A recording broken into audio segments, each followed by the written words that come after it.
सभी को राम राम। आज हम देखने वाले हैं राजस्थान की पशु गणना के बारे में।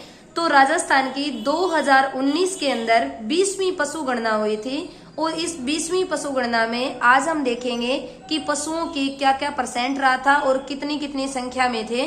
तो सबसे पहले देखेंगे गाय के बारे में। तो गाय जो थी ये राजस्थान में 13.9 मिलियन है। तो 13.9 मिलियन गायों की संख्या है। अगर पूछा जाए राजस्थान का स्थान बताओ, इसका भारत के अंदर कितना स्थान आया है राजस्थान का गायों में, तो छठा स्थान रहा है राजस्थान का गायों में। और अगर पूछी जाए कि पिछली जनगणना हुई थी उससे 2019 वाली जनगणना में वृद्धि या कमी हुई, तो गाय के अंदर वृद्धि हुई थी और वो भी 4.60। तो 4.6 की वृद्धि हुई थी गाय के अंदर। अभी 2019 की गणना से 13.9 मिलियन गाय हैं। अब देखेंगे भैंस। तो भैंस राजस्थान के अंदर 13.7 मिलियन है। अगर राजस्थान का स्थान देखा जाए भैंस के अंदर इंडिया में, तो दूसरा स्थान है। और वृद्धि पूछी जाए तो 5.5% की वृद्धि।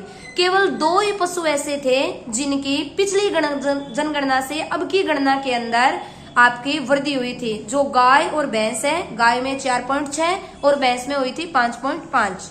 फिर चलते हैं भेड़ के अंदर। तो भेड़ राजस्थान के अंदर 7.9 मिलियन, स्थान इसका चौथा है और सभी पशुओं में कमी हुई। तो भेड़ के अंदर हुई है 12.95% की कमी। फिर देखेंगे बकरी। तो बकरी राजस्थान के अंदर 20.84 मिलियन है, यानी 20.84 मिलियन बोल सकते हो। और स्थान अगर पूछा जाए तो बकरी का राजस्थान में इंडिया के स्तर पर देखा जाए दूसरे स्थान पर है और कमी हुई थी 3.80%। फिर देखेंगे ऊंट। तो ऊंट राजस्थान के अंदर 2.13 लाख है, वो तो मिलियन में थे और ये लाख में है। तो ऊंट 2.13 लाख। अगर इंडिया में स्थान पूछा जाए प्रथम स्थान रहा है राजस्थान का। और अगर कमी पूछी जाए ऊंटों में तो 34.69% की कमी हुई है। फिर चलते हैं गधे। तो राजस्थान में गधे 23,000 है।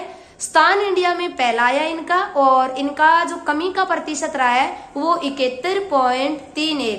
अगर आपसे पूछ लिया जाए सबसे ज्यादा कमी किस पशु में देखी गई, तो ये गधे में देखी गई थी 71.31 की। अगर पूछी जाए ऐसे पशु बताइए जिनमें वृद्धि, केवल 2 थे, गाय और भैंस के अंदर, जिसमें 4.6 और 5.5 की वृद्धि हुई थी। अगर आपको मेरी क्वेश्चन अच्छे लगे तो सब्सक्राइब करना।